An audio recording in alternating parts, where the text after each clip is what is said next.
وسط عالم الجريمه المنظمه كاينين ناس كيدخلوا بالقوه وناس كيدخلوا بالذكاء. ما كان لا زعيم مافيا ولا قاتل، ولكن يقدر يحكم السوق ببياسه وحده. كيفاش من سرقه بياسه صغيره صنع ثروه بملايين ديال الدولارات، وكيفاش يقدر يهرب من البوليس لمده طويله، وكيفاش يقدر يقولب كل شيء حتى المافيا. استعد باش تسمع واحده من اغرب القصص الاجراميه اللي وقعت في عالم السيارات.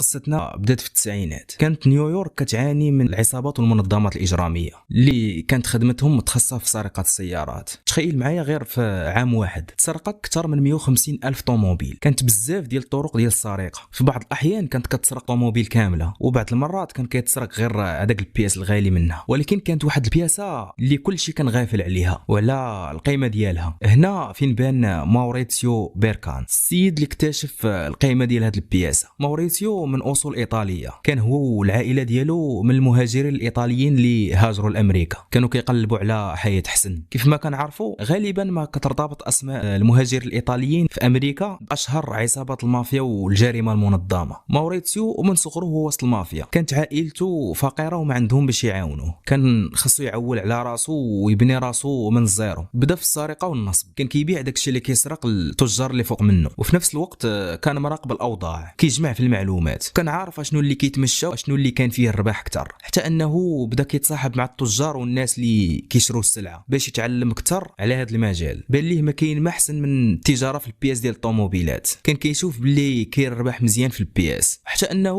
كانت عنده خبره في هذا المجال. وخا كان من الطبقه السفلى، يعني غير شفار، شاف راسو باللي ولات عنده الخبره باش يولي من الطبقه ديال التجار. بدا هو نيت كيشري من عند هذوك اللي كيسرقوا البياس. كان عارف البياس اللي خدام واللي يقدر يربح منه اكثر. في البدايه كان كيبيع غير من الكفر ديال الطوموبيل اللي رجعها بحال شي محل متنقل. الربح اللي كان عنده في هذاك البياس كان كيشوفه ثروه، بما انه جاي من الفقر. كان كيشوف باللي ولا خدام مزيان. حتى المدخول كان فوق بخير بالنسبه ليه، اللي خلاه جمع حصيصه مزيانه اللي زعماتو باش يحل محل. هذا المحل ما كانش غير باش يوسع التجاره ديالو، ولكن كان خطوه اللي خلى الاعمال ديالو تبان بشكل قانوني. هذا المحل خلاه يخلط ما بين البياس الجديد والمسروق باش يبقى بعيد على اي تساؤلات قانونيه، وقدر باش يسير المحل ديالو. اي واحد كان كيدخل عنده وكان كيبان ليه محل عادي وقانوني، ولكن ورا هذا البياس الجديد كانت بلاصه مخبي فيها البياس المسروق. ولكن باش يزيد القدام بالتجاره ديالو كان مفروض عليه التعامل مع عصابات المافيا، ومفروض عليه يخلص الا بغى يكمل الخدمه ديالو بلا مشاكل. ولكن ماوريتسيو ما كانش عنده مشكل. كانت الخدمه غاديه مزيان والمحل كيتوسع،